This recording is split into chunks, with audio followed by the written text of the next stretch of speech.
Carl Jung discovered something so simple and yet so unsettling that it can change the way you see every person in your life. He realized that you can uncover someone's true character by paying attention to just two things. Not their words, not their resume, not the polished behaviors they perform when people are watching. Jung found that two specific psychological reveals expose who someone really is underneath the mask they show the world. And the wild part, most people leak these reveals constantly without even knowing it. Picture this. You're sitting across from someone you think you know. Maybe a colleague, a friend, even your partner. They look genuine, steady, trustworthy. But something deep inside you whispers that something is off. You can't point to anything concrete, but your intuition keeps nudging you. Look deeper. Jung spent decades studying this phenomenon, what he called the persona, the mask every human crafts to survive social life. But he eventually discovered a crack in the mask, a glitch in the system. No matter how carefully someone builds their image, two unconscious patterns always seep through. And once you learn to spot these patterns, it becomes almost impossible to be fooled by a false persona again. Jung's discovery isn't some complicated psychological test. It's simple, observable, repeatable. And by the end of this journey, you won't just be able to read people with stunning accuracy. You'll understand yourself in ways that may feel a little uncomfortable and a lot liberating. Because here's the part no one likes to hear. These two psychological reveals don't just expose other people, they expose you. Jung wrote, "The most terrifying thing is to accept oneself completely." These two windows force you to look into your own unconscious and face the parts you've been avoiding. Most people judge character based on surface traits: confidence, niceness, success, charm. What Jung understood is that these belong to what he called the performance layer, the carefully curated illusion we present to the world. Our real psychological life happens underneath this layer, outside conscious control, and that's why Jung trusted these two reveals so much. They operate automatically, reliably, and universally. Jung wrote, "Thinking is difficult, that's why most people judge. And judgment based on surface behavior is almost always wrong. True character shows up not in what people choose to present, but in what they can't help revealing. These two tells slip out whenever someone's guard drops, whenever they get stressed, whenever their mask shifts even a little." The first reveal Jung discovered is what I call shadow mapping, seeing someone's true nature through the people they judge harshest. Jung wrote, "Until you make the unconscious conscious, it will direct your life, and you will call it fate." And the unconscious speaks loudest through judgment. Every time someone reacts intensely to another person, anger, disgust, contempt, irritation, Jung found they're not just having an opinion. They're often projecting their own disowned traits onto that person. What they attack in others is often what they've buried in themselves. Let me show you how this works. Meet David, a respected architect. Hardworking, disciplined, proud of his integrity. And yet, every office meeting, he goes off about his coworker Marcus. Fake, manipulative, too charming. His jaw clenches when Marcus gets attention. His voice sharpens when Marcus makes clients laugh. On the surface, David seems like he's just annoyed with a certain personality type. But Jung would see something deeper. David's reaction has nothing to do with Marcus. It's about a part of David he refuses to acknowledge. Deep down, David envies Marcus's social ease. He wishes he could charm people effortlessly, but he tells himself that being personable is fake, so he rejects that part of himself. Jung wrote, "We cannot change anything until we accept it. Condemnation does not liberate, it oppresses." David's harsh judgment is actually self-oppression. He's rejecting a potential strength because he's afraid of becoming someone he disapproves of. This is why shadow mapping is such a powerful reveal. When you see someone judge others with unusual intensity, they're giving you a blueprint of their own internal conflict. If someone constantly calls others lazy, they're often struggling with their own productivity guilt. If someone despises arrogance, they may be terrified of appearing confident. If someone hates attention seekers, they may be suppressing their own need to be seen. And shadow projection isn't only negative. Jung discovered we also project positive qualities we're afraid to own. When someone gushes over how talented or confident another person is, they're often admiring abilities they themselves possess but don't dare to claim. The key thing to watch is emotional intensity. When someone's reaction to another person feels oversized, too angry, too impressed, too irritated, that's the shadow announcing itself. The second reveal Jung identified is what I call mask maintenance. It shows up when someone's carefully crafted persona gets threatened. Jung wrote, "The privilege of a lifetime is to become who you truly are." But most people spend a lifetime maintaining who they think they should be. And maintaining a mask takes massive energy. So when the mask slips is when someone faces unexpected criticism, is caught making a mistake, or gets publicly challenged. Their authentic character leaks through instantly. Let me show you with another example. Sarah is a marketing director known for her zen-like calm. Everyone sees her as poised, polished, steady. She's built her entire image around being unshakable. But during a high-stakes meeting, a major client questions her strategy directly, publicly.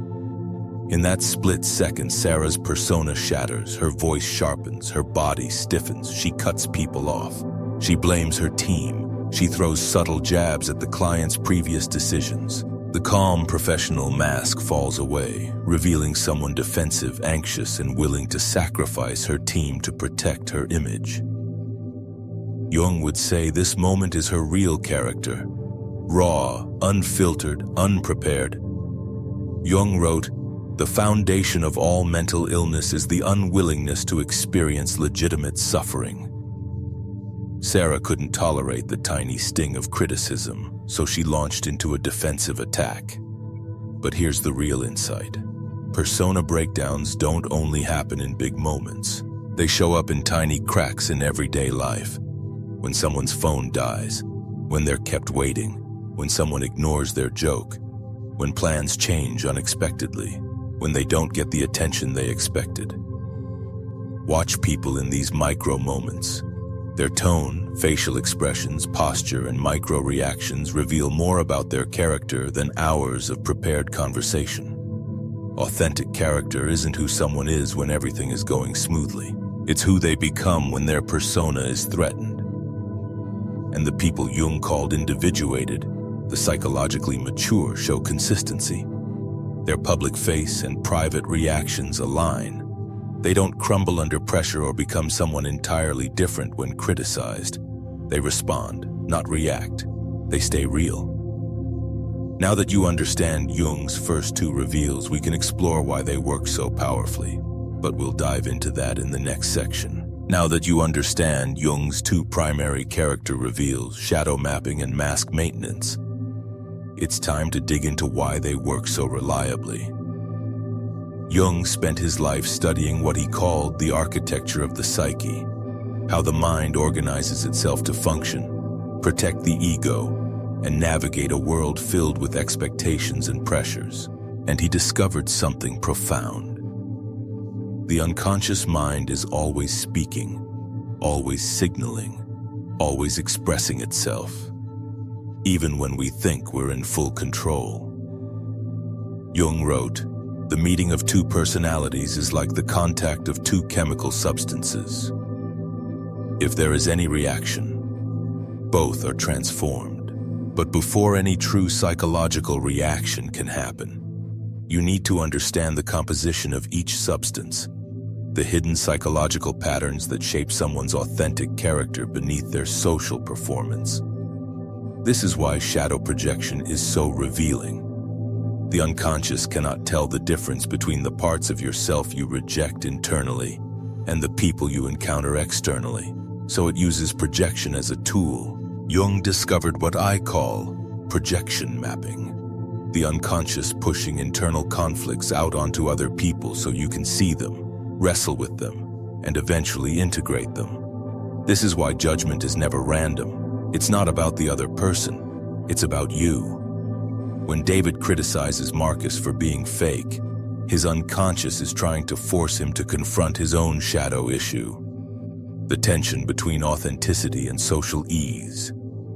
The harsher the judgment, the deeper the internal conflict. Someone who is secure, grounded, and integrated rarely reacts with intense condemnation because they're not battling that trait within themselves. That's why a truly confident person doesn't feel threatened by others' insecurities. A genuinely successful person isn't rattled by someone else's ambition. A stable person doesn't explode when someone else gets attention. Jung wrote, "Loneliness does not come from having no people about one, but from being unable to communicate the things that seem important to oneself." Judgment often signals inner loneliness, being disconnected from parts of yourself you've pushed into the shadows. When someone is constantly criticizing others, they're not revealing moral clarity, they're revealing inner fractures. The second reveal, persona breakdown, works for a different reason. The persona, your public mask, is basically an ego survival strategy. It helps you fit in, gain approval, avoid conflict, and get through life without exposing too much vulnerability. But this mask requires enormous energy to maintain. Jung called this ego maintenance. The problem is that ego maintenance is fragile. A single unexpected moment, a challenge, criticism, failure, or threat can destabilize it. And when that happens, the unconscious steps forward automatically. True character shows up in the reaction. Do they become defensive? That signals insecurity. Do they attack? That signals underlying aggression. Do they shut down? That signals avoidance. Do they deflect? That signals dishonesty or shame. Do they pause, breathe, and respond thoughtfully? That signals integration and maturity. Jung wrote, "A man who has not passed through the inferno of his passions has never overcome them." People who erupt under pressure are not weak. They're unintegrated. Their emotions control them, not the other way around. If you've ever watched someone's entire personality shift the moment they're criticized, you've seen this firsthand. Stress reveals truth. Pressure reveals patterns. Masks crumble when survival instincts activate. These patterns operate beneath conscious awareness. People can control their words, manage their tone, and curate their image when they're prepared. But when they feel threatened, even slightly, the unconscious speaks instantly. Their authentic character pops out like a flash of lightning. And Jung understood something essential. Character assessment is not about catching people in lies or exposing weaknesses. It's about seeing the whole person. What they fear, what they reject, where they're growing, and what they aspire to become. When you understand someone's patterns, you can connect with them on a deeper level beyond performance. But Jung didn't stop at these two reveals. He uncovered a third, more advanced pattern. One that shows not just who someone is, but who they can become. I call it the integration test. The integration test happens when you gently reflect someone's shadow back to them. Not to accuse them, embarrass them, or manipulate them, but with curiosity. This is the moment that shows whether someone is capable of psychological growth or trapped in unconscious loops. Jung wrote, "One does not become enlightened by imagining figures of light, but by making the darkness conscious." Here's how the integration test works. Imagine someone keeps criticizing others for showing off. Instead of telling them they're projecting, you might say, "Seems like that behavior really bothers you. Do you ever feel like you want to express yourself more but hold back?"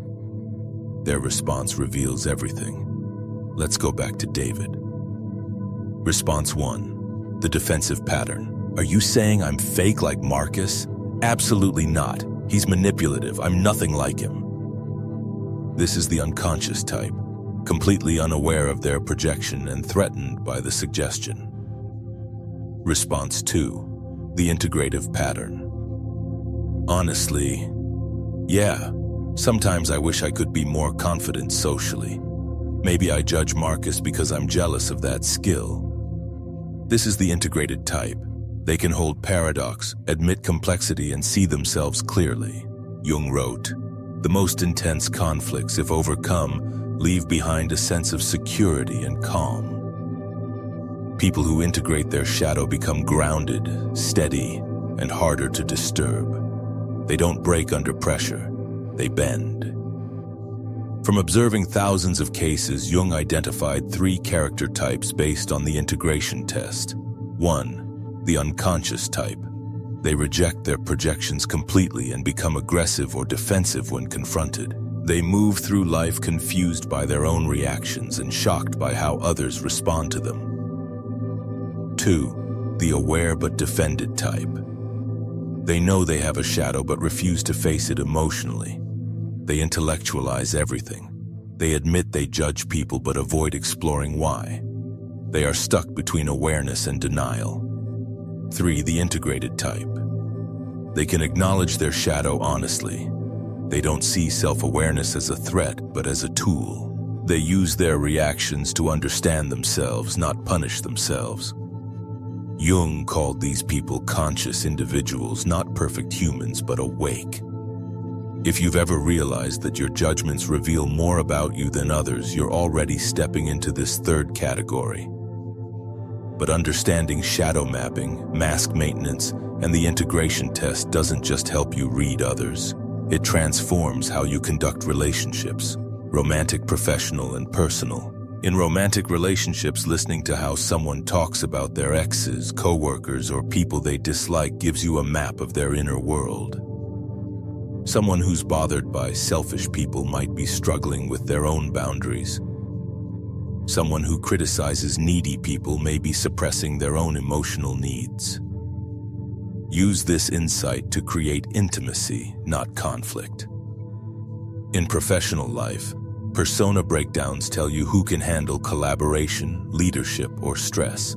The colleague who explodes at feedback is not passionate. They're unintegrated. The manager who blames the team when criticized is not strong. They're wearing a fragile persona. In parenting, Jung's insights become a gift. When a teenager says their friends are fake or attention-seeking, that reaction reveals their own battle with identity and belonging. Supporting their self-awareness shapes their adult psyche. But here's the part most people miss. Character assessment is a two-way mirror. Every reaction you have to others teaches you something about yourself. Every irritation, every admiration, every judgment, every projection, every moment your own persona cracks. Jung wrote, "Everyone you meet knows something you don't know but need to know." And often what you need to know is about your own unconscious. Next, we'll explore the mirror effect, individuation, consciousness contagion, and how these insights transform not just how you read people, but who you become. Now that you understand Jung's 2 primary reveals and the integration test that exposes someone's growth capacity, it's time to explore the deeper truth behind all of this. Character assessment is ultimately a mirror. The more you study others, the more you're forced to see yourself. Jung called this the mirror effect.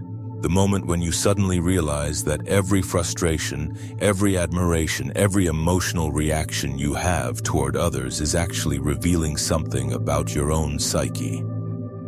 Jung wrote, "Your vision will become clear only when you can look into your own heart. Who looks outside dreams, who looks inside awakes."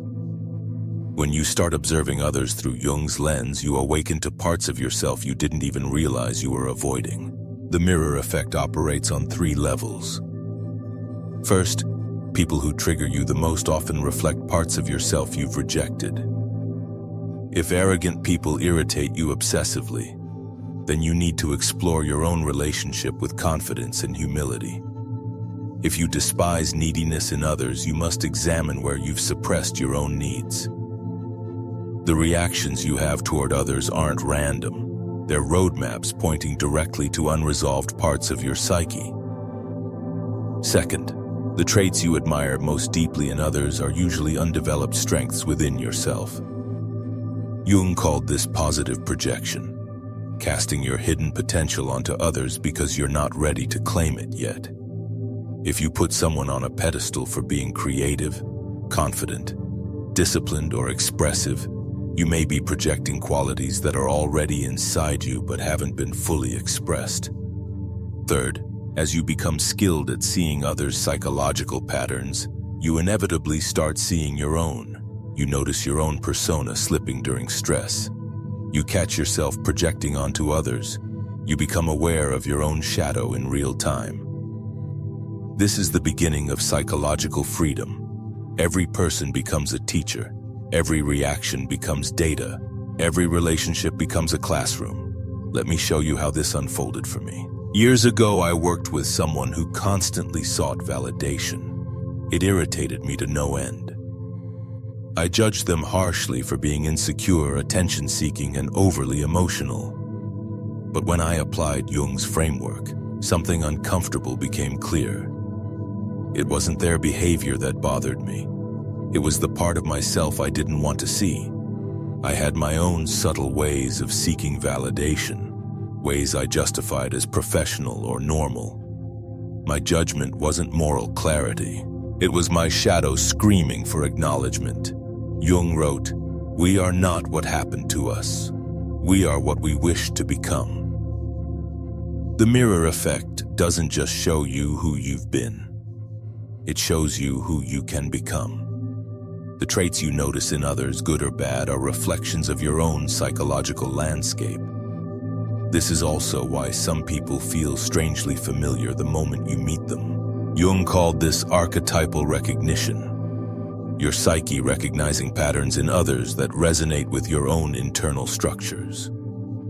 It's not chemistry or intuition in the romanticized sense. It's your unconscious saying, "I know this pattern, I've lived it." As you develop this awareness, you begin embodying what Jung called the conscious individual, someone who sees without judgment, understands without manipulation, and relates without losing themselves. This level of consciousness comes with several abilities. You can see someone's shadow projections and feel compassion rather than superiority. You understand that their harsh judgments aren't about you. They're about their inner battles. You can observe persona breakdowns without taking them personally. When someone attacks you or becomes defensive under pressure, you recognize it as a protective mechanism rather than an intentional harm. You can hold paradox. Jung wrote, "The pendulum of the mind oscillates between sense and nonsense, not between right and wrong." You understand that people can be both kind and cruel, confident and insecure, authentic and defended. Often in the same moment, you use your insights to connect rather than to dominate. Seeing someone's psychological patterns helps you empathize, not judge. Understanding their internal pain allows you to respond with clarity and boundaries rather than emotional reactivity. Most importantly, you apply these insights inward. Jung wrote, "The first half of life is devoted to forming a healthy ego. The second half is going inward and letting go of it." You start exploring your own projections, your own reactions, your own persona. You stop blaming others for your triggers and start understanding what they reveal. This shift transforms your entire life. Conflicts become opportunities. Difficult people become teachers. Emotional triggers become invitations. Reactions become revelations. The world becomes a mirror instead of a battlefield. But Jung warned, this awakening comes with a stage of loneliness. He wrote, "Loneliness does not come from having no people around, but from being unable to communicate what seems important to you." When you begin seeing psychological patterns so clearly, you may feel temporarily separated from those who are still unconsciously reacting. It's like waking up in a room full of people still dreaming. But this loneliness is not a punishment. It's a transition. You're shifting from unconscious belonging to conscious connection. Old interactions based on shared judgment or mutual projection stop satisfying you. But deeper relationships become possible. Relationships built on self-awareness, honesty, and authentic presence. Jung wrote, "The creation of something new is not accomplished by the intellect, but by the play instinct acting from inner necessity." When your relationships shift into this conscious realm, they feel lighter, more creative, more spontaneous. You're no longer performing, you're participating. Remember this, the goal of Jung's framework isn't to become a master analyst who can dissect people like psychological puzzles. It's to become more real, more whole, more conscious. Jung wrote, "Man's task is to become conscious of the contents that press upward from the unconscious. This journey requires courage, because seeing your own patterns is uncomfortable." Jung warned, "There is no coming to consciousness without pain." Self-awareness demands that you face your shadows, your wounds, your contradictions. But this pain is transformative. It's the fire that melts the persona and forges authenticity. The integration process unfolds in predictable stages. Stage 1. You see patterns in others clearly, but not in yourself. Stage 2. You intellectually recognize your own patterns, but still get caught emotionally. Stage 3. You catch your patterns in real time and begin choosing conscious responses. Stage 4. You engage with others' unconscious patterns with calm boundaries rather than reactivity. Stage 5. You embody Jung's transcendent function, holding opposite emotions, traits, and truths without collapsing into extremes. Jung wrote, "The difference between a good life and a bad life is how well we walk through the fire." The fire is your shadow, your defenses, your projections, your persona. Walking through it consciously is how you transform. And when you transform, something extraordinary happens around you. Jung wrote, "You are what you do, not what you say you'll do." Your presence begins changing others, without preaching, without teaching, without forcing anything. Simply by embodying consciousness, you create psychological safety. People instinctively soften around you. They lower their defenses. They reveal more of their authentic selves. They begin integrating their own shadows because your presence gives them permission. This is what I call consciousness contagion. Awareness spreading not through words but through energy, example, and embodied truth. Some people will resist your transformation. Your refusal to participate in drama may frustrate them. They may intensify their projections or persona defenses. Let them. Their resistance is part of their process, not your responsibility. Others will be drawn to your presence as if stepping into sunlight after years in the dark. These are the people ready for growth, ready for authenticity, ready for deeper connection. Jung believed the consciousness of one individual contributes to the evolution of the entire collective. He wrote, "The world will ask you who you are. If you do not know, the world will tell you. When you know who you are, your shadow, your patterns, your authentic self, you become immune to the world's projections, and you become a guide for others seeking the same clarity." The two character reveals Jung discovered, shadow projection and persona breakdown, are not just tools for reading others. They are the doorway into your own awakening. Jung wrote, "To be normal is the ultimate aim of the unsuccessful. You are not here to be normal. You are here to be conscious. Every harsh judgment you make is an invitation to explore your shadow. Every moment someone else's mask slips is a reminder to examine your own. Every time you resist using psychological insight as a weapon, you choose evolution over ego." Jung understood that the journey into consciousness is not self-improvement. It's self-discovery. It's not about becoming perfect. It's about becoming real. The two reveals he discovered are not the end of character analysis. They are the beginning of character development. Your own character development. your contribution to a more conscious world. Watch the projections. Notice the persona cracks, but above all, turn inward, because the ultimate character you are shaping is your own. If you want to dive even deeper into Jung's teachings about transformation, shadow awakening, and psychological rebirth, check out my video on who the empath becomes after absorbing the narcissist's darkness. We'll explore the next dimension of Jung's work and how consciousness shapes your destiny. Thank you for watching. See you in the next dimension.